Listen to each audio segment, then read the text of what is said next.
A família. A família. As principais instituições são a família, o Estado, as instituições educacionais, a igreja e as instituições econômicas.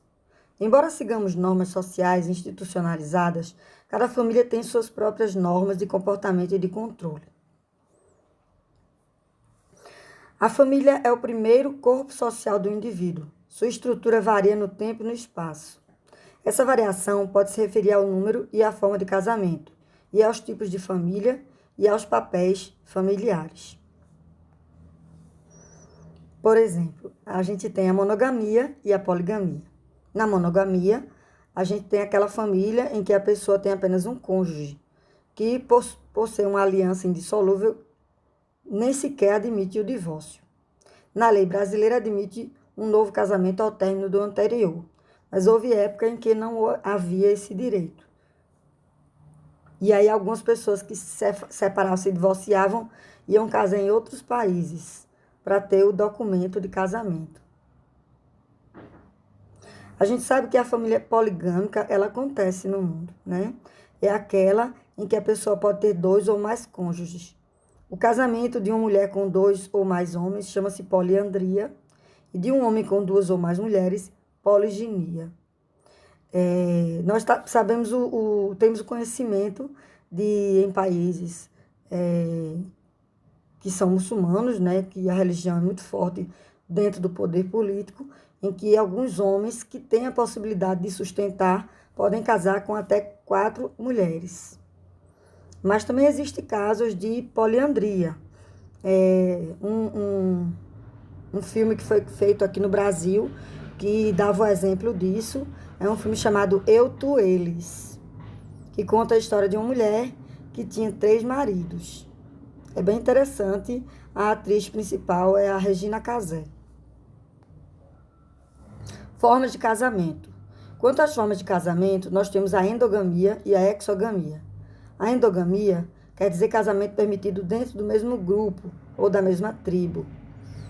É claro que quando é proibido, a gente chama de incesto, né?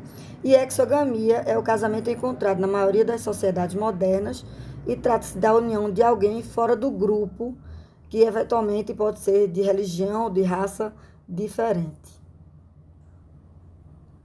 Existem 2 tipos de família hoje, que a gente sabe como padrão. A conjugal ou nuclear, que reúne o pai, a mãe e os filhos, ou a família consanguínea ou extensa, que engloba, além do casal, avós, tios, primos, na mesma casa. É claro que existem outros tipos de casamento, inclusive a família monogâmica, onde a gente tem apenas um adulto criando os jovens, né, que é o monoparental.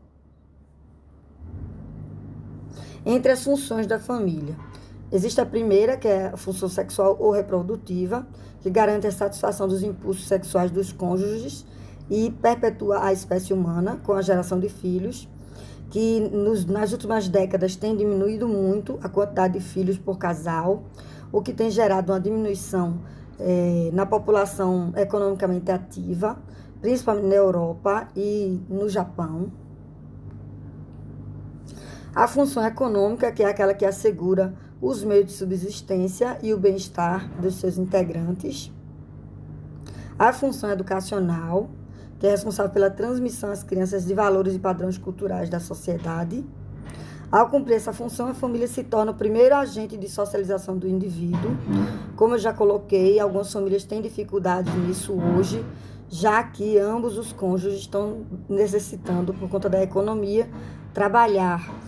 E parte dessa responsabilidade educacional tem passado para a escola. Em tempos de globalização, a gente tem a sociedade pós-industrial criando um novo padrão de família. Por exemplo, em São Paulo, 54,6% das famílias pertencem ao modelo tradicional. O chefe da família não é mais o mesmo. A mãe deixou de ser a rainha do lar, já que o homem não é apenas o que sustenta a família. Os homens hoje participam de atividades domésticas em mais de 43% dos casos de família. Os índices de divórcio cresceram tanto no Brasil quanto em países desenvolvidos, como nos Estados Unidos. Metade dos casamentos termina em separação. A fertilidade caiu drasticamente, como eu já citei, e países como Itália, França e Alemanha correm o risco de perder 30% da população em cada geração. E a gente sabe hoje que esse estudo ele não está só nesses 3 países. Portugal tem sofrido muito com isso também, a Espanha e aqui no Brasil também. Produto do divórcio, do abandono, da viuvez e da competitividade, a nova família ela é monoparental. Em muitos casos, os filhos moram só com o pai ou só com a mãe, quase nunca com os dois. O modelo de família nuclear parece continuar predominando, como fruto de uma adaptação à sociedade pós-industrial.